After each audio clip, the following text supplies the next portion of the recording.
back to Animation Pilgrimage, where Sean and I take a look at every single theatrically released animated film in chronological order. I'm Tennille. And I'm Sean. And oh man, our listing for like what order we've been doing these films in is like all over the place, and I am so tired. Oh, it's okay. And that's because... I'll have to reorder the playlist after we finally finish this decade. Yeah, once we finish this, it'll all be in the correct order, so people watching this are like, I don't really understand. But this is all because we had one specific patron, well, okay, two. We had two patrons, but one went above and beyond and went back and found us so many of these animated films that we couldn't find before, and this is another one of those movies from 1967. This was brought to us by Daniel Ray. Thank you. This is Cyborg 009 Monster War. Yeah. I think the actual American translated name is like Underground Fight or something like that. Seriously? Yeah. Okay, so in case anyone is not remembering what Cyborg 009 was about, it's about a dude that... Yeah, because this is a sequel movie. This is a direct sequel. It's about a group of 9 individuals who were turned into cyborgs with... By an evil company or organization. Evil organization known as... Black Ghost. Black Ghost. Oh no. They sound pretty bad because they're using English names. But like they're... From this Japanese-made film. They're like, world domination. We want the world to... Burn. They're like war profiteer. Oh, absolutely. They're just like war profiteers. They literally just help different armies and stuff fight and give them cool... terrible technology and stuff like that. So these cyborgs were created by this evil company, and then they rebelled against the company, and now they're they destroyed all of it. Yeah, but the bad guy said, "There's always evil in people's hearts, and I'll be back," even though he was just like a supercomputer or something. Either way, he's back. Spoilers. Jeez. Well, why would we give all that exposition if he wasn't back? Okay. Either way, this movie goes from 0 to 9,000 in the first literal minute of the movie. Like that. The movie starts with a giant, as they call it, plesiosaurus. Okay, if that's what you want to call this thing. Plesiosaurus comes out of nowhere and uses ultrasonic waves. That was not what I was expecting. Like, it came up and it opened its mouth, and I'm like, oh, it's gonna, like, breathe water or something like that. I thought it was gonna, like, shoot missiles like the dinosaurs from the first movie were doing. Oh, yeah. But no, it shoots ultrasonic waves at all these different ships and vehicles and stuff, and they just, like, crack into a million pieces and shatter. Presumably people on the ships also do the same thing and die a horrible death. Yeah. Luckily, they don't show that. Yeah, no, they just show the buildings blowing up in, like, a budget of $3. The cyborgs, who after saving the world decided to just go back to like living their normal lives in their original countries, are all called back together by not Dr. Light or Right, as Mega Man would put it. But I don't... What is this guy's name? I don't remember. Dr. Big Nose. Dr. Big Nose. But either way, they're all called back together, and they need to save the world again. And you get reminded of all of these characters and... all their stereotypes. And you're just like, oh, yeah. I don't know why, but the African gentleman is never shown being picked up by the group. I wonder if the people making this movie is like, that's too racist. No, I know exactly why. Oh, did they film a scene and then just cut it? No. Oh, no. All right. In the comic that this is based off of, or the manga that this is based off of, that particular character had been like beaten up and left for dead, and so he wasn't actually in this arc. And so since that would have been too dark for the movie to tackle, they just had him show up and then have him do a few things every once in a while. Wow. Yeah, I read that and I was like, Oh, okay. Because this movie does a weird thing where it seems to acknowledge only the other movie, but then there's a random scene where they're all on their ship, and then like 5 other characters fly by that are in vaguely similar costumes. They're like, who are these people? And everyone just waves to each other, and then they're never seen again. So I can only assume these are other characters from the ongoing comic. They are characters from a comic this manga artist did previously, if I read that correctly. Okay. And so people kind of take it as either, it's just like a cameo, or like we're passing the torch onto these characters kind of things. So yeah, only like fans of this guy's work would understand what that was about. Either way, to run through them all real quick, just to give you a rough estimation of what these people do. A reminder, yeah. We got the one guy that shoots guns out of every part of his body. We have the baby who used to just be super smart, but now has telekinesis powers. We'll talk about that later. We have the girl character. I'm not doing these in like the order because I cannot remember anyone's number. No, really. We have the girl character who has radar abilities. Essentially, she can see and hear things from far away, and it's bullshit science magic. Where she's like, "Oh, there's a cave like 50 kilometers that direction from us," and we're like, how? Okay, I believe you.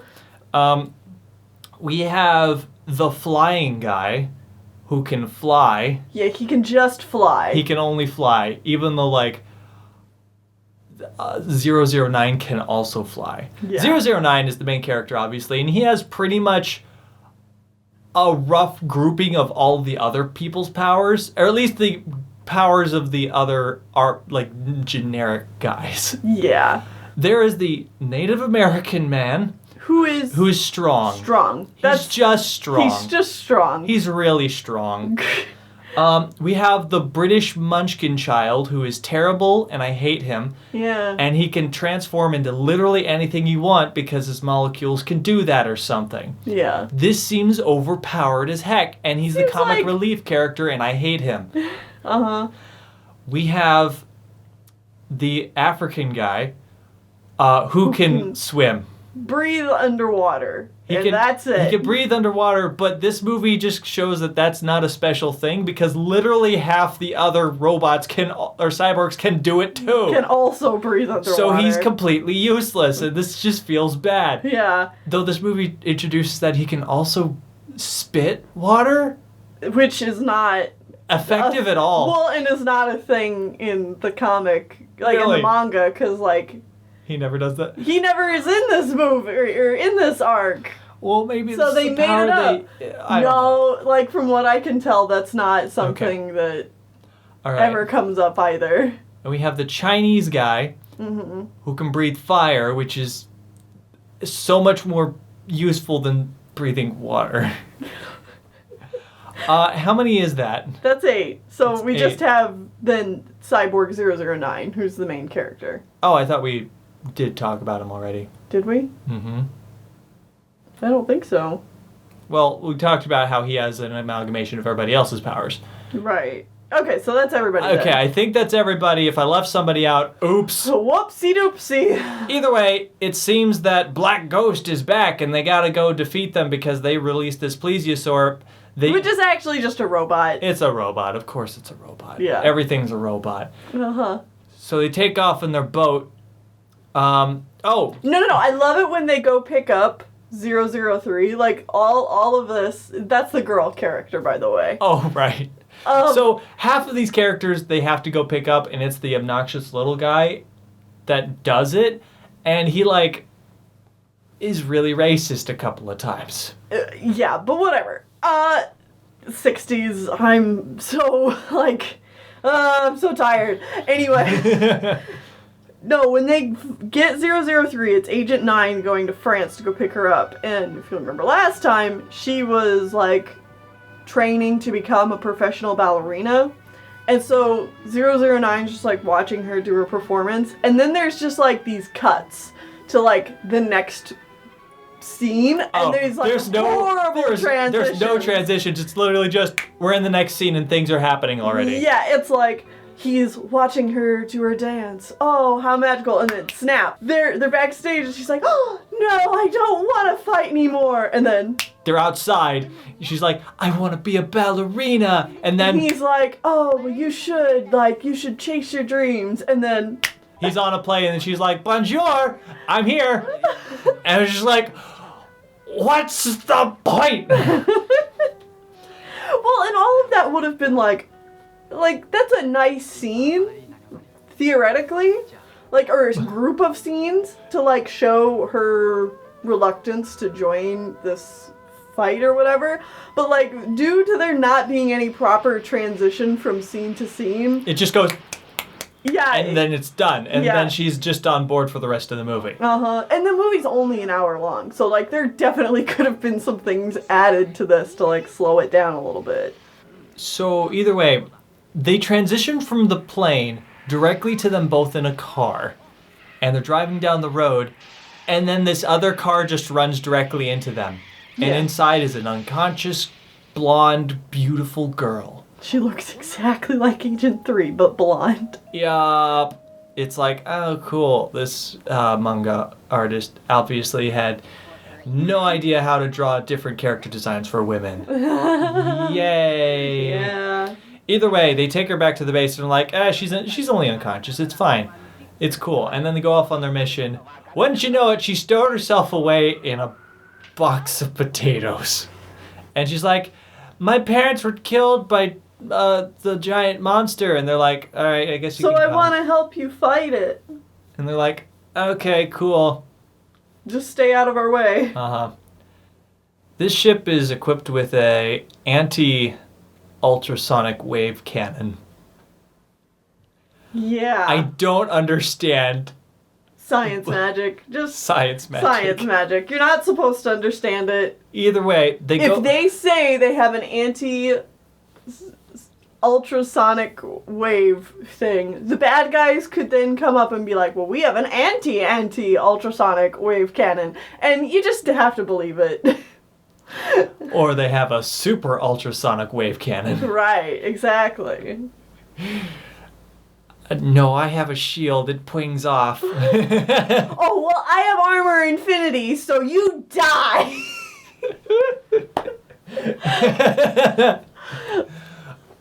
So they go up against this plesiosaur thing.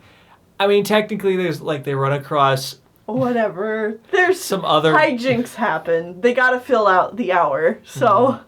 They fight robot sea creatures. It doesn't matter. There's robotic. There's flying stingrays come up out of the water and start flying around, and one of them goes, oh, those aren't normal stingrays. They're robots. And I'm like, no shit. They're shooting cannons at you. Rockets. What did you think? Also, electricity consuming jellyfish. Yeah, they don't conduct it. They consume it. It's like, all right. Either way, they fight the plesiosaur and they pull out their cannon, except it doesn't work and it shatters, except the whole ship doesn't shatter. It's just the cannon. They're like, run away! And then they dive underwater and then most of their ship blows up, except again, not all of it, just most of it. And then they have this tiny ship. And then the baby's like, don't worry, I can save us with my telekinesis powers. And they teleport. Yeah. It's like, that's not telekinesis. That's moving things around with your mind. Teleportation is, I guess, technically in the same branch, but like it's a highly... obviously none of this is real, but like I can only assume that's a highly more powerful and difficult skill to do. Well, Sean, it did take up all the baby's energy, and he had to take a nap afterwards, so... Okay. Either way, they track the plesiosaurus and follow it back underground to an underground cave where the black ghost people are. their new fortress or whatever. Right, in their new secret hideout in Atlantis. Essentially. Disney's Atlantis. Disney's Atlantis. They go into this cave system, but then they get lost. And then they're like, all right, I guess we're going to have to walk around on foot. Oh, no. Wait a second. Helena's missing. Where's Helena? Because that's the name of this random blonde chick. Yeah. They're like, where'd she go? And then, evil Cyborg 0011 showed up. Which is 2 guys. Yeah. 1 cyborg, 2 guys, plus and minus. Yeah. And they're invincible because they're pure electricity.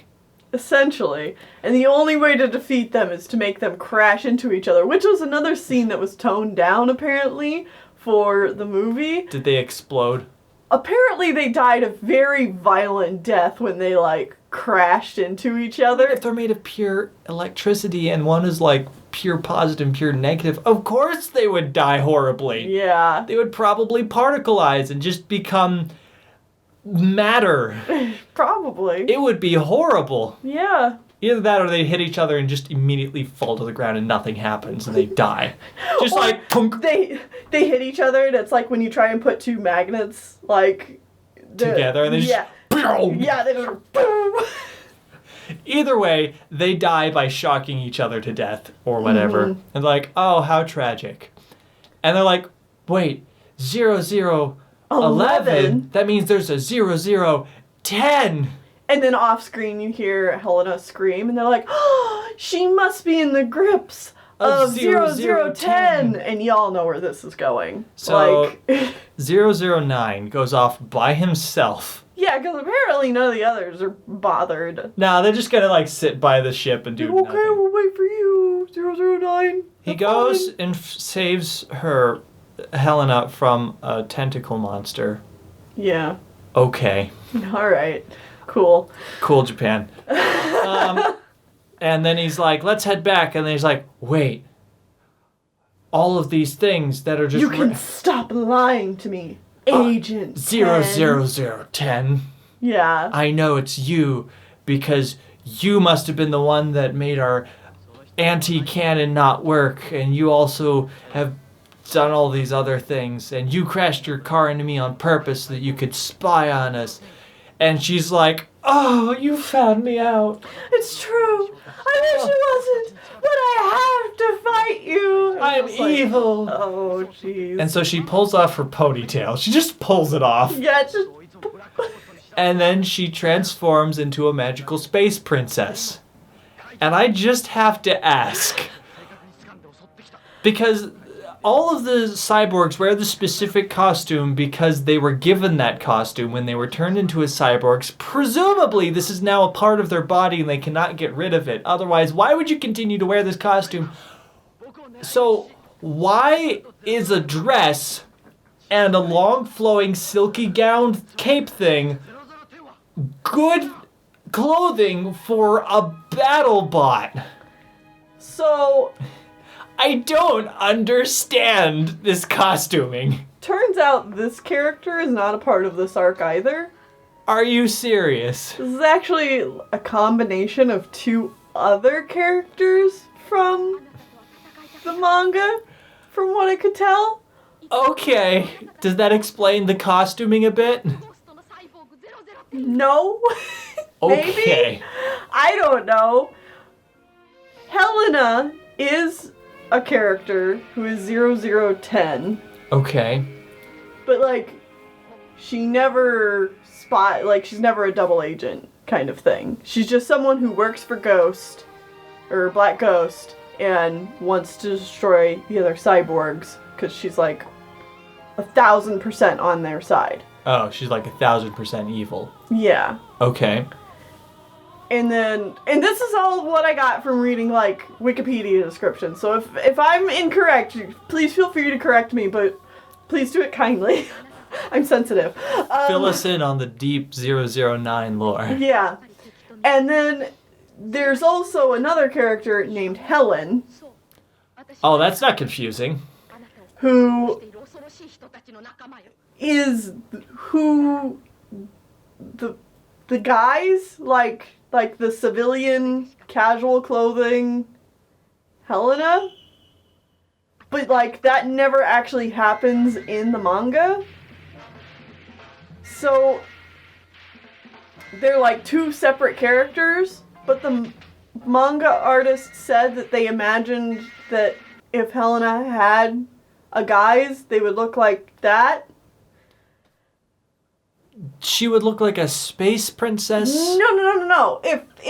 If Space Princess had a civilian guise to walk around with, she would look like the ponytail. The ponytail. Okay. But the ponytail is literally a character that never is used. Yeah, she's just like a reused character that shows up every once in a while to like be in the background or something. Random damsel number 78 or something? I think. Okay. There was also talk about her actually being some kind of like princess thing, but I don't remember what all that was about, so... Either way, the context of this movie... is dumb. Is dumb. So, as far as we can tell, her superpower from being a cyborg is she has a ring that shoots lasers. So it's nothing to do with her being a cyborg. She just has this ring that shoots lasers. She just has a ring that shoots lasers. And that was the same in the manga as well. Oh, of course. Yeah. I mean, presumably all of these guys have, like, upper resistance to, like, getting shot or whatever. Yeah, presumably they're a bit tougher than your normal average Joe. They're, like, a bit sturdier because they're a cyborg. But other than that, like, she literally just has... a magic ring that shoots lasers. Which you can give to anyone. Literally anyone. Uh-huh. So anyway... He saves her from her almost killing herself because she, like, makes the rocks break apart and earthquake and she almost gets crushed. But he saves her and she's like... I still can't be your friend, and she flies away or whatever, and then she goes and cries in a crystal cave for a while and feels really bad about everything that's happened. Mm-hmm.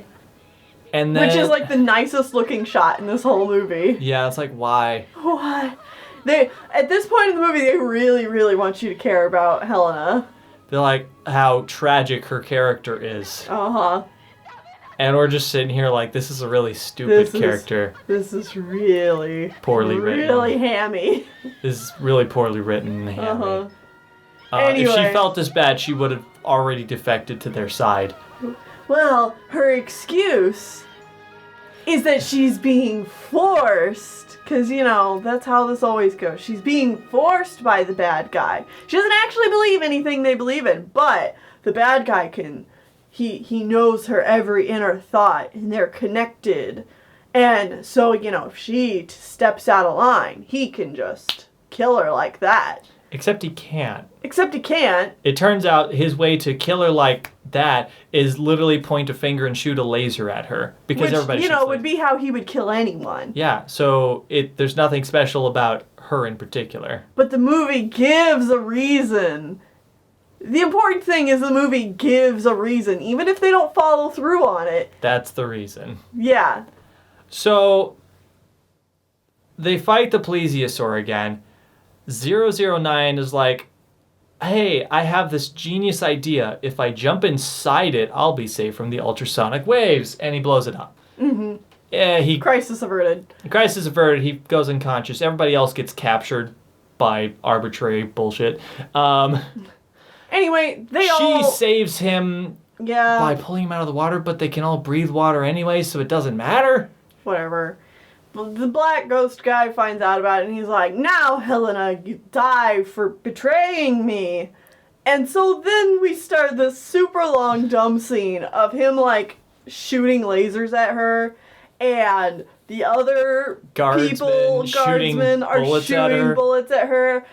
And she slowly crawls across the other the wall. cyborgs show up, finally, and they're all like, oh, like, 1 through 8 are all trapped and they can't do anything. But 009's standing there. And just like watching all of this happen, not trying to help. No, he's just watching. Watches her slowly crawl across the wall as she's presumably dying, and like her moment of self-sacrifice has come. And this goes on for like literally a minute or two. Yeah. And then she gets to the lever to open the gate, and she pulls it open with her last. Wow! How strong of her! Oh my gosh. It's like, I hate this. I hate it so much.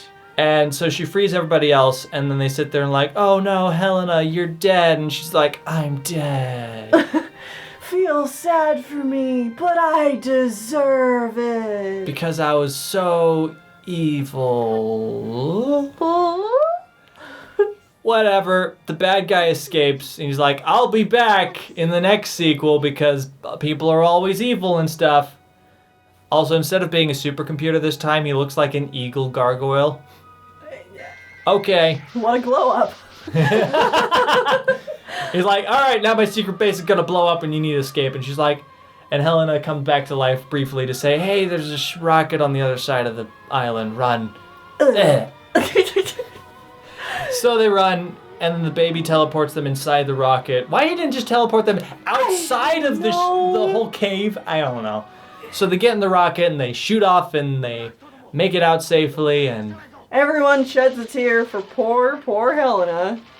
And she'll never be spoken of again, I'm sure. The end. The end. They saved the day for now. Until the next movie, I guess. Yeah. So, I like the fact that these movies have an anti-war message. But the anti-war message comes at the cost of them literally killing and fighting everyone to death. Yeah. It's one of those anti-war messages that's kind of like, well, you don't really practice what you preach, do you? It's like, we must spread the ideals of truth and love. In the meantime, we'll kill all the bad guys. We'll kill everyone who disagrees! Yeah. We'll kill everyone who wants to be violent and spread misery. Wait, what? It's like, we spend so much time redeeming Helena. And, that's supposed to be like, oh, look at what misery Black Ghost brought. But, that same kind of thought and effort isn't put into trying to save Cyborg's 0011. No, he's a guy, so he's a bad guy automatically, and there's no redeeming him. Yeah, it's just kind of like, he's just a plot device so that we can then figure out what's going on with Helena. Yeah. And it's like, I feel like you haven't really thought your themes and morals all the way through to make sure that this is actually like a cohesive statement you're making. Mm-hmm. Instead, you're just kind of... It feels like this is just written as you went, which is probably what happened, because that's how a lot of mangas were written and are still written. This literally came out a year after the other movie, so, production schedule's pretty tight. Mm-hmm.